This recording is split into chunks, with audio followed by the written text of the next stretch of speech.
High বন্ধুরা, সব কেমন আছো? ভালো আছো তো? বিষয়টা হচ্ছে এই যে আমার বাগান, এই বাগানের মধ্যে আমি থাকি, মানে সারাদিনে যেটুকু সময় ফাঁকা পাই সেইটুকু সময় বাগানটাকে যত্ন করার চেষ্টা করি।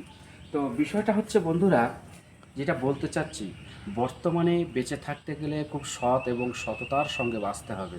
এই পরিবেশের সঙ্গে বাঁচতে হবে। পরিবেশের সঙ্গে না বাঁচলে বর্তমানে যে সমস্ত রোগ মানুষের হচ্ছে, ক্যান্সার, ডায়াবেটিস, সুগার, বড় বড় রোগ হচ্ছে, কিডনির সমস্যা, তো এইগুলোর হাত থেকে রেহাই পাওয়ার জন্যে পরিবেশের সঙ্গে আমাদের একাত্ম হয়ে থাকতে হবে এবং মানুষের সঙ্গে সুন্দরভাবে ব্যবহার করতে হবে। মানুষকে কোনো সময় ঠকানো যাবে না, মানুষের সঙ্গে কোনো খারাপ ব্যবহার করা যাবে না। তাহলেই আমরা নিজেরাও ভালো থাকব এবং অপরকেও ভালো রাখার চেষ্টা করব। যদি আমরা অপরকে ভালো রাখার চেষ্টা করি তাহলে তাহলে কী হবে, নিজে যেমন ভালো থাকবো এবং পাশাপাশি পরিবেশও ভালো থাকবে। ঠিক আছে বন্ধুরা, সবাই ভালো থেকো। আর এই যে আমার বাগান দেখো, সমস্ত গাছ আছে, লেবু গাছ, লিচু গাছ, হ্যাঁ, তারপরে বিভিন্ন গাছ, এই যে এটা আছে, এই যে এটা আছে লিচু গাছ, এই যে বিভিন্ন ফুল গাছ, সমস্ত কিছু আছে, সমস্যা নেই। ঠিক আছে বন্ধুরা।